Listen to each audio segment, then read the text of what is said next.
Hello everyone. आज हम CBSE के क्लास 12th का चैप्टर नंबर 1 पढ़ेंगे, द लास्ट लेसन। हम यह चैप्टर एआई एनिमेशन के थ्रू पढ़ने वाले हैं, जहां पूरी स्टोरी एआई से बनाई गई है। इस एआई स्टोरी में हर इमेज और हर एक सीन आपको स्टोरी को समझने में मदद करेगा। पर क्या सिर्फ स्टोरी समझ लेने से ही इंग्लिश सीखी जाती है? मैंने यूट्यूब पर कई ऐसी वीडियोस देखी हैं जो सिर्फ इंग्लिश चैप्टर को हिंदी में समझा देते हैं। भला स्टोरीज को हिंदी में सुनाने से क्या फायदा? हाँ, स्टोरीज हमें एक्सपीरियंस देती है, हमें सिखाती है, पर इंग्लिश नहीं। इंग्लिश सीखने के लिए तो आपको इंग्लिश को सुनना पड़ेगा, इंग्लिश को बोलना पड़ेगा और समझना पड़ेगा। मेरा कहने का मतलब यह है कि आज हम जो चैप्टर पढ़ेंगे वो पूरी तरह इंग्लिश में होगा, और यही ज़रूरी भी है इंग्लिश सीखने के लिए। इसीलिए मैं आशा करता हूं कि आप इस वीडियो को स्किप नहीं करेंगे। वीडियो के दौरान अगर आपको इंग्लिश समझ में ना आए या चैप्टर मुश्किल लगे तो आप एक बार अच्छे से हिंदी ट्रांसलेशन को पढ़ लीजिए या साथ में रखिए। हिंदी इंग्लिश ट्रांसलेशन आपको इस वीडियो के डिस्क्रिप्शन में मिल जाएगा।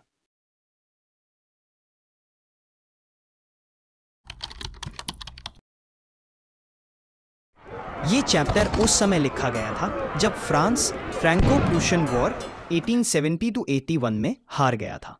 इस हार के बाद फ्रांस के अल्सास और लोरेन रीजन्स प्रूशियन जर्मन के कंट्रोल में चले गए थे। फिर बर्लिन से एक नया ऑर्डर आया कि अब स्कूल्स में फ्रेंच लैंग्वेज बंद और जर्मन पढ़ाई जाएगी। इस स्टोरी में हम देखेंगे कि फ्रांस नाम का एक लड़का और उसका टीचर हैमेल कैसे अपनी लास्ट फ्रेंच क्लास को एक्सपीरियंस करते हैं और उस फाइनल लेसन को कैसे पढ़ाया जाता है। ये चैप्टर लिखा है फ्रेंच नॉवेलिस्ट अल्फोंस डोडेट ने, जो लाइफ की इमोशनल डेप्थ और डेलिकेट रियलिटीज को बहुत ब्यूटीफुली पोर्ट्रे करते हैं। इस चैप्टर के जरिए एक छोटी सी क्लासरूम में हमें दिखाया गया है कि कैसे एक लैंग्वेज, एक कल्चर ऑलमोस्ट खत्म हो गई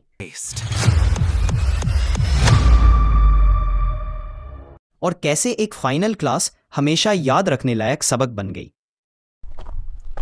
I started for school very late that morning and was in great dread of a scolding, especially because Hamel had said that he would question us on participles, and I did not know the first word about them. For a moment, I thought of running away and spending the day out of doors. It was so warm, so bright. The birds were chirping at the edge of the woods, and in the open field back of the sawmill, the Prussian soldiers were drilling. It was all much more tempting than the rule for participles, but I had the strength to resist and hurried off to school. When I passed the town hall, there was a crowd in front of the bulletin board. For the last 2 years, all our bad news had come from there. The lost battles, the draft, the orders of the commanding officer, and I thought to myself, without stopping, what can be the matter now? Then, as I hurried by as fast as I could go, the blacksmith, Wachter, who was there with his apprentice reading the bulletin, called after me. Don't go so fast, Dub. You will get to your school in plenty of time. I thought he was making fun of me and reached Hamel's little garden all out of breath. Usually, when school began, there was a great bustle, which could be heard out in the street.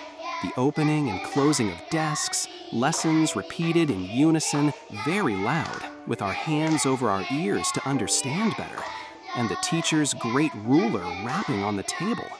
But now, it was all so still. I had counted on the commotion to get to my desk without being seen, but, of course, that day everything had to be as quiet as Sunday morning. Through the window, I saw my classmates already in their places, and Hamel walking up and down with his terrible iron ruler under his arm. I had to open the door and go in before everybody. You can imagine how I blushed and how frightened I was. But nothing happened. Hamel saw me and said very kindly, "Go to your place quickly, little friends. We were beginning without you." I jumped over the bench and sat down at my desk.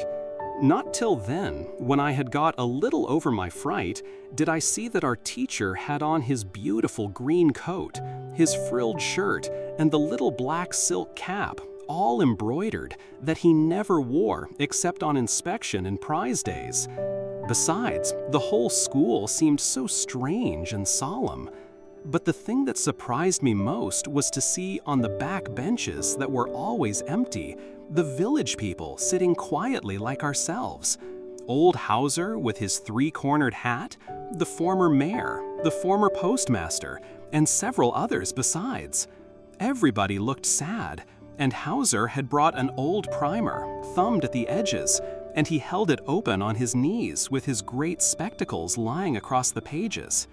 While I was wondering about it all, Hamel mounted his chair, and in the same grave and gentle tone which he had used to me, said, My children, this is the last lesson I shall give you. The order has come from Berlin to teach only German in the schools of Alsace and Lorraine. The new master comes tomorrow. This is your last French lesson. I want you to be very attentive. My last French lesson. Why, I hardly knew how to write. I should never learn anymore. I must stop there then.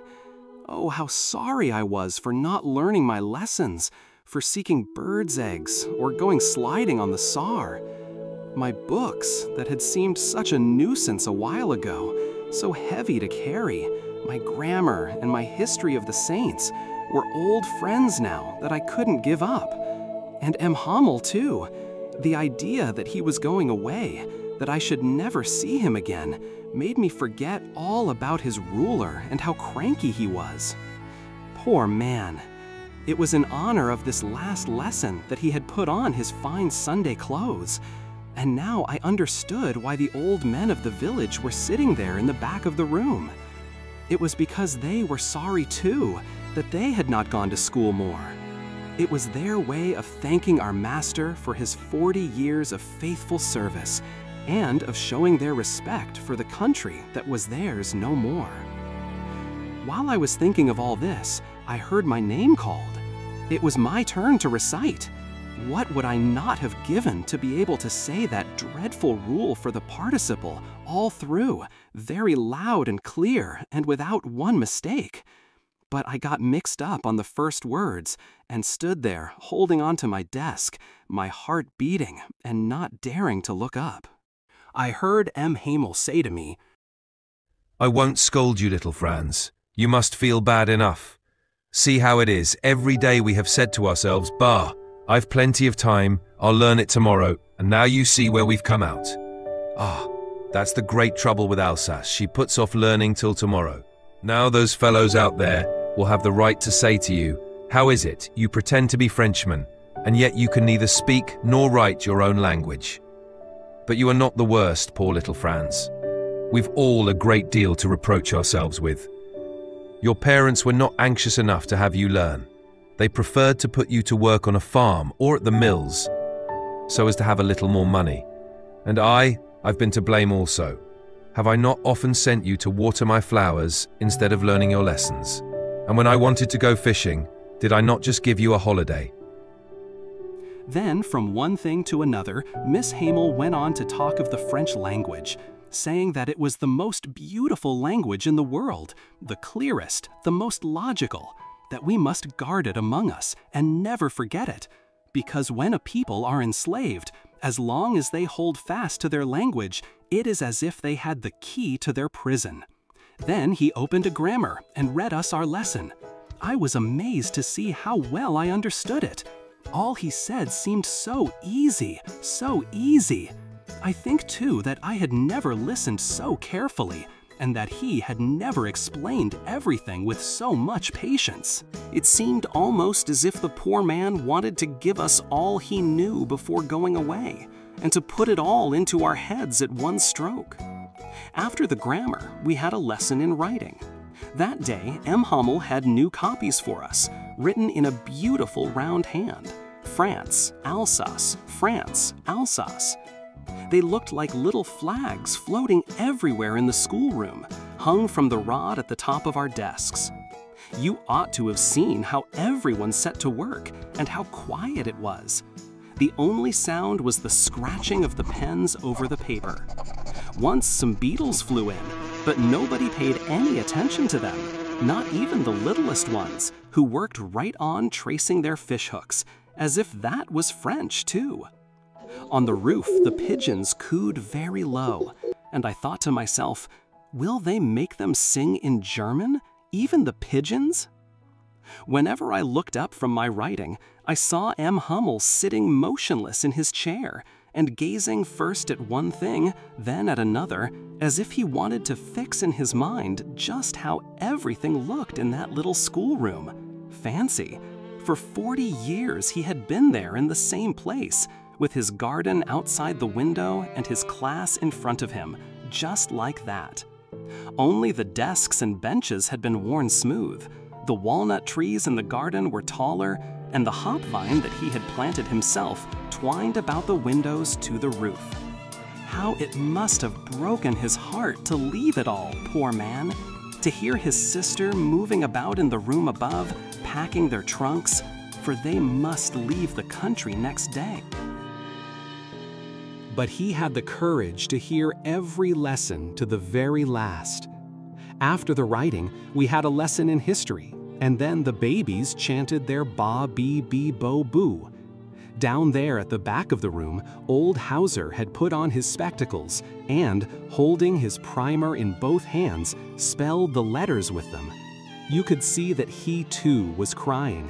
His voice trembled with emotion, and it was so funny to hear him that we all wanted to laugh and cry. Oh, how well I remember it, that last lesson. All at once, the church clock struck 12, then the Angelus. At the same moment, the trumpets of the Prussians, returning from drill, sounded under our windows. M. Hamel stood up, very pale, in his chair. I never saw him look so tall. My friends, I. But something choked him. He could not go on. Then he turned to the blackboard, took a piece of chalk, and, bearing on with all his might, he wrote as large as he could, "Vive la France." Then he stopped and leaned his head against the wall, and, without a word, he made a gesture to us with his hand. "School is dismissed. You may go." So, that's the end of this chapter. If you found it interesting, you can also check out the video links I've added in the description. They'll help you understand even better. And मैं बता दूं कि अगर ये chapter अच्छे से पढ़ना है ना, तो पहले हिंदी ट्रांसलेशन और इंग्लिश ट्रांसलेशन पढ़ लेना, उसके बाद ये वीडियो वापस देखना, तुम्हें और अच्छे से समझ आएगा।